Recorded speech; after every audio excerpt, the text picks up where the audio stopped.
To introduce Danny's nephew, Joe Biasone, here is his sponsor, who was a superstar with the Syracuse Nationals. Once again, Dolph Shays.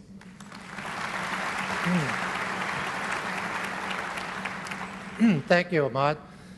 In August of 1954, the Board of Governors in the NBA met in Syracuse. And one of their jobs was to watch a scrimmage at Vocational High School. And at that scrimmage, the 24-second clock was inaugurated. I played in that game, and I remembered it was a sweet game, and the game went along fine. And afterwards, the Board of Governors voted and said, we need the clock. Danny Biasone, who was very persuasive, said, we need the clock, and the clock was put in. And Danny Biasone arrived at the 24-second clock with a very simple mathematical formula. A basketball game in the NBA of 48 minutes is 2,880 seconds.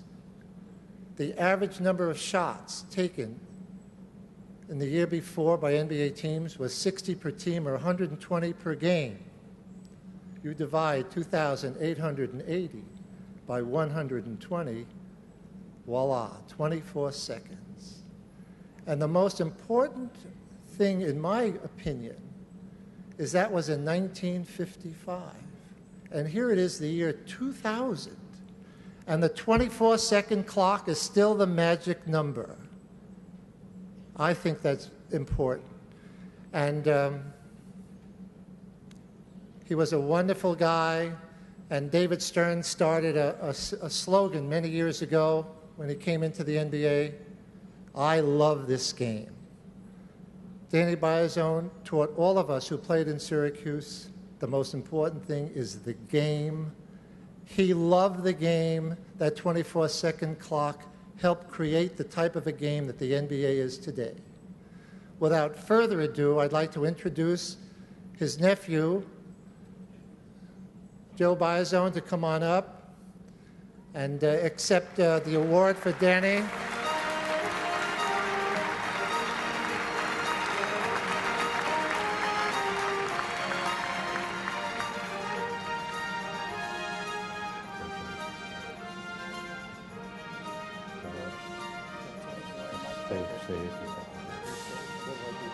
Stay ready.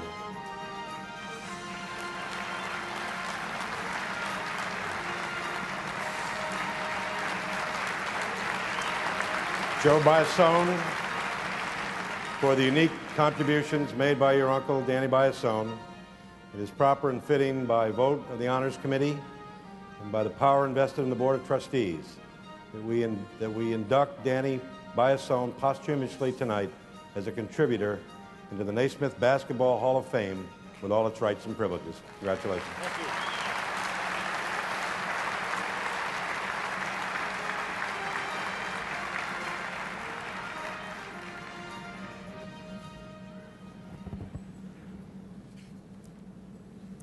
It's quite an honor, the best honor I've ever had in my life, outside of being married, of course, to be here to accept for my uncle, and I'd like to offer my thank you to the Hall of Fame and the Selection Committee.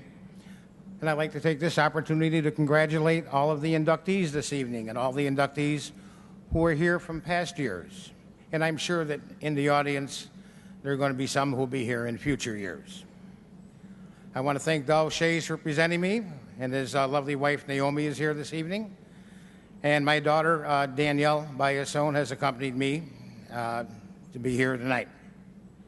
It was Christmas Day in 1919 when Danny came over from Italy, and an immigrant who came to this country and whose parents brought him over, along with his brother, my father, to hopefully have a better life here than they could have in a different environment.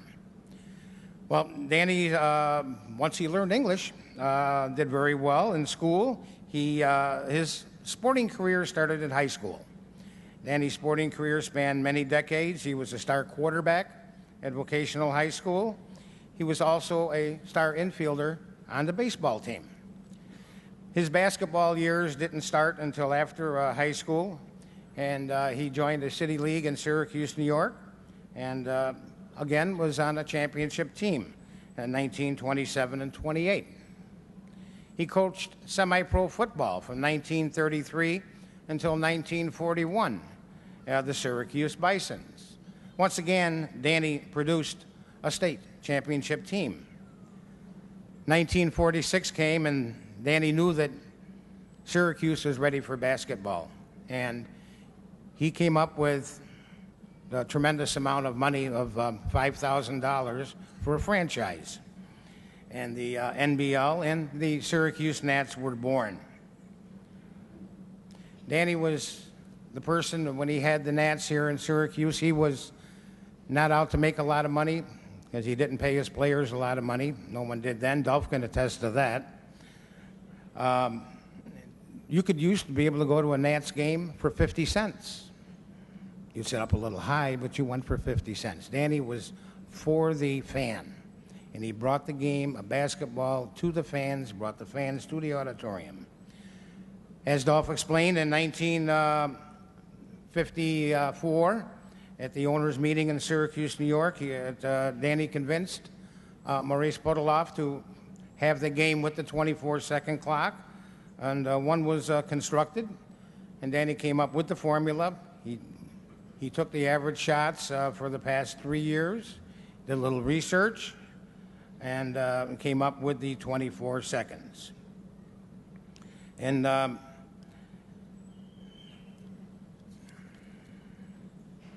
after the game at Vocational High School in 1954, as the NBA adopted the 24-second clock, and it's still there today.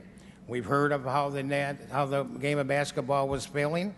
It was not played at a fast pace, but now that the 24-second clock was in, it allowed the game to have excitement. It allowed fans to stay and finish watching the game. It made for faster players, a little more excitement and moving. Would Will Chamberlain have scored 100 points in one game without the 24-second clock? I don't think so. Where the game is today of basketball with the 24-second clock, the excitement that's happening today, the Isaiah Thomases and the Bob McAdoos who add the excitement and lend it the excitement to today's game are going to keep this game going forward. And I would like to take this opportunity to once again to thank the Hall for Danny's nomination. I only wish that Enshrinement, I only wish that he could be here tonight, but he's not, and I'm very honored to be here in his behalf. Thank you very much.